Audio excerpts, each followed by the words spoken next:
Hey everybody, welcome back to Brown Thumb Nursery channel. I am over here in the greenhouse getting ready to plant some seeds, but I want to show you what I'm planting. So this here is moringa trees, and I planted these back in, well, it's been about a month ago. I think October 1st. This is what, November like 5th or something today, or 6th. But anyhow, this is what it looks like after a month of growing these. But anyhow, so I've got some more seeds. I just wanted to take you through the process, and then I thought it'd be kind of cool to follow along through the winter, because I'm going to take, this is what I have, just an egg carton thing like I use a lot. And then I've got my moringa seeds. Got a big old bag of seeds here, but I'm going to grow these things out through the winter, and I thought you might want to follow along, and then I'll do updates throughout the winter. I got them roosters over there crowing like crazy. But anyhow, I thought I'd do some updates about this, kind of like make a little series about this, about moringa. Maybe some of you don't even know the benefits of moringa and what it's all about. So we're going to go kind of make a little journey, I guess, throughout this winter, kind of like a series, and talk about some of the health benefits. But today, because just to get started, let's just plant them things. So let me show you what they look like. Let me get a handful of these seeds here.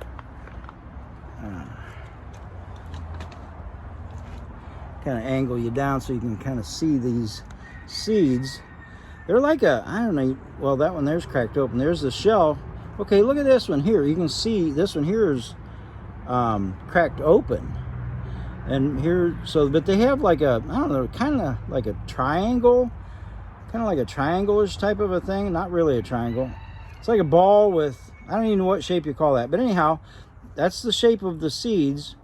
And so what I'm going to do is I'm going to plant them to start them in these little egg carton trays. So let me get you down closer so you can see how I do it. It's not rocket science, obviously, but let's just go through the process of how I'm doing this. Okay, so I've got a 18 count egg crate. Let me show you in case you haven't seen. This is just a regular old egg carton. I filled it up with seed starting mix, and I cut the top off of the thing to make like a water catchment tray so I can bottom water.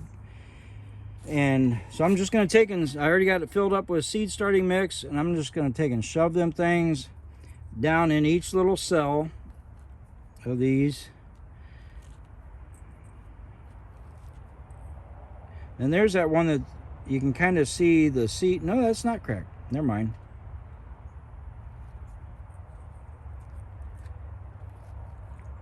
Now look at this one.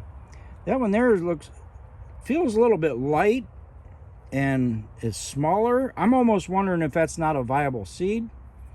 So just out of curiosity, let's pay attention to where that one's at. I'm going to put this over in the middle on the end of the row. Let's see if that one comes up or not, just for an experiment, so we can kind of tell what viable seeds look like or not. And the rest of these look pretty good. Well, this other one here was kind of, let me pull this one back out and look at it. See, this one's about the same size as that one over there. And it actually is a little bit lighter. So you know what? I'm going to put that one over next to it on the corner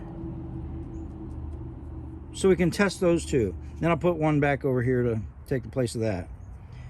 And then another one. Let me grab a few more seeds.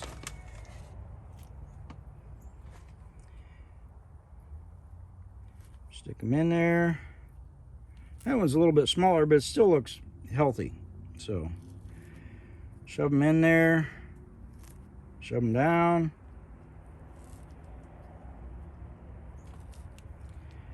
And then, so yeah, you can see here this little broken piece where it kind of had, whoops, never mind, you can't see it, I just dropped it. Okay, so now I'm just going to go take and kind of take some of the soil from around it and just cover them up. Cover them up pretty deep. Good, probably about, man, I don't know, ½ inch or whatever. You know, that one, shove it down a little more.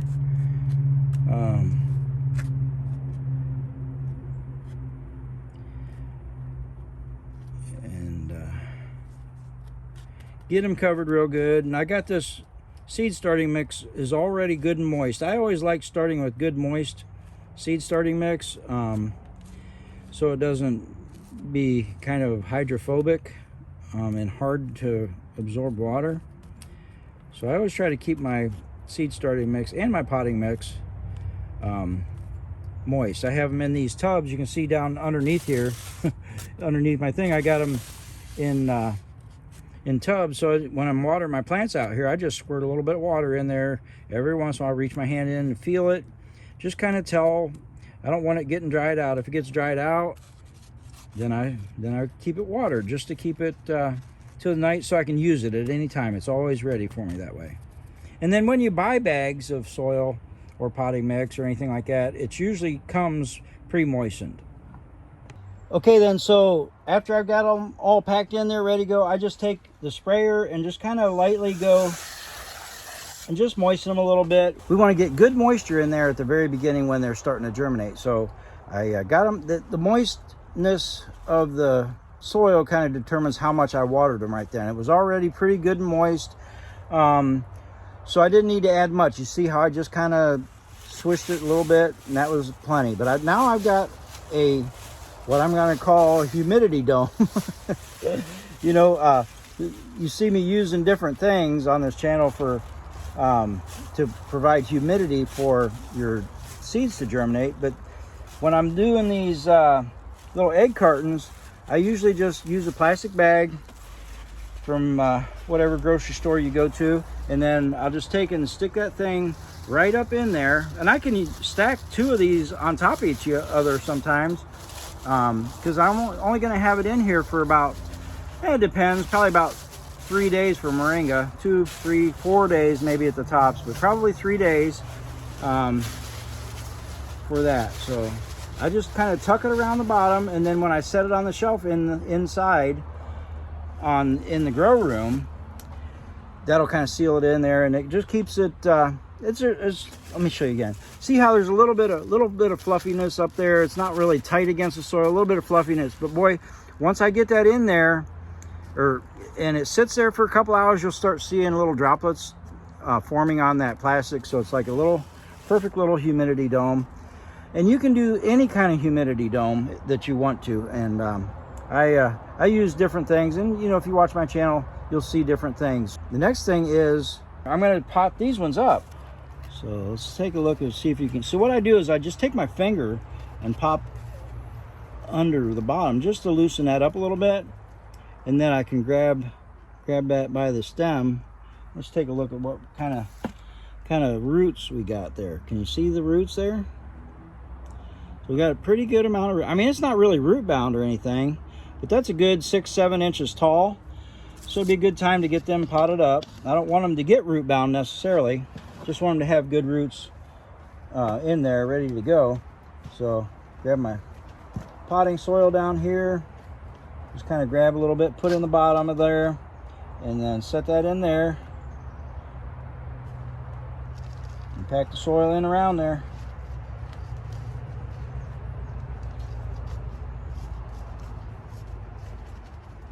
All right, so I'll set that there. Get the next one ready. Next seedling. Look at that, we got weeds already. I'm gonna pull them little tiny weeds out. Weeds just don't give up, do they? So pack that in there a little bit.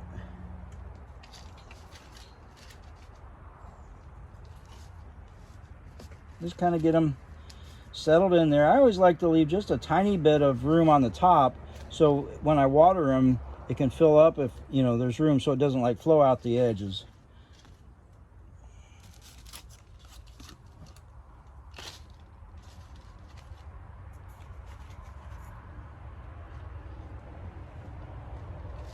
And if you haven't seen my potting bench before in a different video, see how I reach down and just grab my potting soil and put it right up there, and then it falls right back down into my tub down there. So I'm really proud of this little potting bench. It kind of, I didn't really plan it to be so awesome. This is what I did, and it turned out to be amazing. I just love it. This is the type of system I'll probably use forever, because it just is so handy. to be able to let it just drop right back down. It floats back through the screen, and I love it. So if you're working on getting the potting area set up, you know, this is a good thing to think about. You can go check out my video where I specifically talk about this.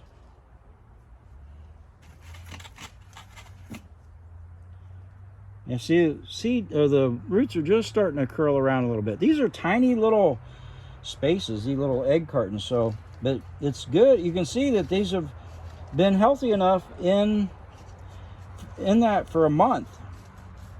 You can grow, if you're like growing out your tomatoes to plant in the garden, you could plant tomatoes in these and let them grow for 6 to 8 weeks and plant them directly into the garden. Oh, okay, so that one, the root ball kind of fell. Oh, looky here. Let's show you this. You can see the seed attached there where the roots kind of grew out of. And that's what roots we've got. So didn't mean for that to fall off there, but that's okay.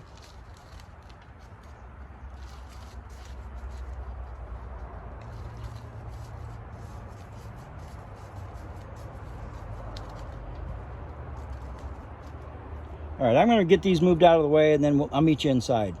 Okay, guys, just for one other quick kind of experiment, I'm potting one of these up in the seed starting mix that I started the seeds in. And I'm just going to continue to grow it in that same mix and see how it compares to the potting soil that I've been using. So I just did that.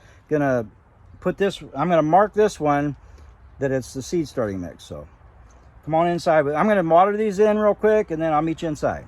Okay, so as we head in towards the house, I thought I'd show you what it's looking like here at the propagation frame. You see I got some figs needing pot up, some elderberry, some more figs, some different things, some mums. That's some mums I did a while back. And I have the plastic rolled up. You can see it rolled up there. But down there I got some ferns, doing pretty good. Couple hundreds of those. So, well, let's go on inside here. Okay, guys, we're here inside in the grow room, and I'm here at the shelf that is by the window, and I've got lights on. I don't have these lights on up here because I get window light here. And anyhow, these two shelves down below, I've got the lights turned on. And let me see if I can show you down there. So what I've got, I'm putting this is the ones I potted up. And then this is the seeds I just put in, and I'm putting them down on the bottom shelf. You can see, maybe you can see, I've already got some other things in the seeds down there. And the reason I have different shelves is I got different heights of where the light's down closer, and then it's further, and then it's further. So that's why I got different shelves, and I move accordingly. It's just working out to do that way, because these shelves are not really easy to move. So I just set them up different spacing like that. So anyhow, right here on this shelf down here, I've got that's where I put those. So they're settled into their spot. And then this one here, I put down seed starting mix that I'm labeling this one for the experiment there. So yeah, here we are in the grow room, and it's just pretty empty right now. I just brought a few things in when it was going to freeze a couple weeks ago. But it barely froze, and we got lots more things to bring in. And then, of course, we'll be starting lots of seeds throughout the winter. So hopefully you'll come along and follow us along for that. But hopefully you'll like this series. Leave a comment down below if you're interested in knowing about the Moringa. Or if you already know it all and don't need to know, you can leave a comments down below and tell us all about it. But let us know, are you interested in knowing about the health benefits about this superfood, kind of a medicinal type of thing? So anyhow, hopefully you are. And I did get my thumbs brown, but you can see it's all cleaned. I washed them off. So, but anyhow, get out there, get your thumbs brown, propagate something, grow some seeds, get your hands in the dirt, have some fun outside. And thanks for hanging out with me, and I will catch you on the south side. God bless.